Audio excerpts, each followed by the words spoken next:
Hello hi welcome to Kokila's kitchen. இன்றைக்கி நம்ம கிச்சனில் ஒரு சூப்பரான டிஃபன் ரெசிபி தான் பார்க்க போகிறோம். ரவை அடை. மாவு தீர்ந்துடுச்சுன்னா நம்ம என்ன டிஃபன் செய்கிறதுன்னு கன்ஃபியூஸ் ஆகி போவோம் இல்லையா? அப்போ இது ஒரு ஹாஃப் அன் ஹவரில் உங்களுக்கு வேலை முடிஞ்சிடும். வாங்க எப்படி செய்கிறதுன்னு பார்க்கலாம். நான் இப்போ ஒரு கைப்பிடி அளவு கடலப்பருப்பு எடுத்திருக்கேன். இதில் துவரம்பருப்பு பாசிப்பருப்பு காம்பினேஷன்லேயும் செய்யலாம், கடலப்பருப்பு பாசிப்பருப்பு காம்பினேஷன்லேயும் செய்யலாம். இன்றைக்கி நான் கடலப்பருப்பு ஒரு கைப்பிடியும் ஒரு கைப்பிடி அளவு பாசிப்பருப்பும் போட்டு தான் இந்த அடையை செய்ய போகிறேன். ரொம்ப சூப்பராக இருக்கும், ஈஸியாகவும் இருக்கும். வாங்க பார்க்கலாம்.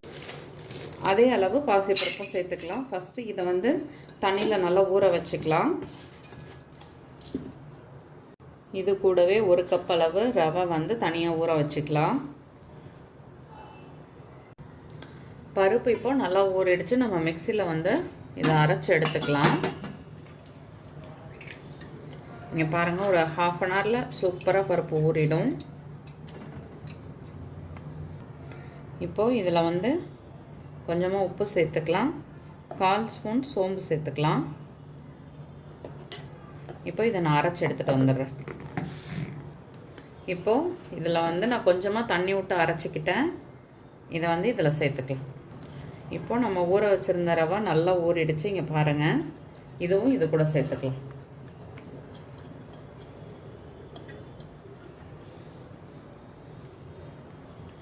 கால் ஸ்பூன் அளவு மஞ்சத்தூள், அடுத்து பொடியாக கட் பண்ண வெங்காயம், பச்சை மிளகாய், கொஞ்சமாக கருவேப்பிலை.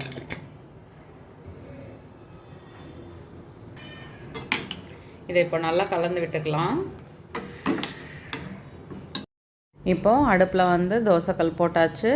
கல்லும் நல்லா சூடாயிடுச்சு. நான் கொஞ்சமாக எண்ணெய் ஆட் பண்ணிக்கிட்டேன். இப்போ நம்ம அடையை ஊற்றிடலாம்.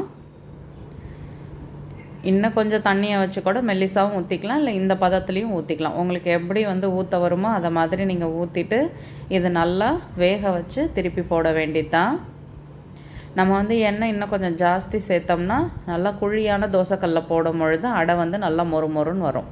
இப்போ இது ஒரு சைடு நல்லா வெந்துடுச்சு. இப்போ அடுத்த பக்கம் திருப்பி போட்டுடலாம். இப்போ 2 பக்கமும் சூப்பராக வெந்துடுச்சு. இங்கே பாருங்கள், சீக்கிரமாக நமக்கு ஒரு டிஃபன் ரெடி ஆகிடும். சுட சுட சூப்பராக நம்மளோட ரவா அடை ரெடி ஆகிடுச்சு. நீங்களும் வீட்டில் ட்ரை பண்ணி பாருங்கள், கண்டிப்பாக உங்களுக்கு பிடிக்கும். மாவு இல்லாத சமயத்தில் இது உங்களுக்கு நல்ல ஹெல்ப்ஃபுல்லாக இருக்கும். வீடியோ பிடிச்சா லைக் பண்ணுங்கள். என்னோடய வீடியோ உங்களுக்கு யூஸ்ஃபுல்லாக இருந்தால் சப்ஸ்கிரைப் பண்ணிக்கோங்க. கட்டாயமாக செஞ்சு பார்த்துட்டு உங்களோட கமெண்ட் சொல்லுங்கள். தேங்க்யூ.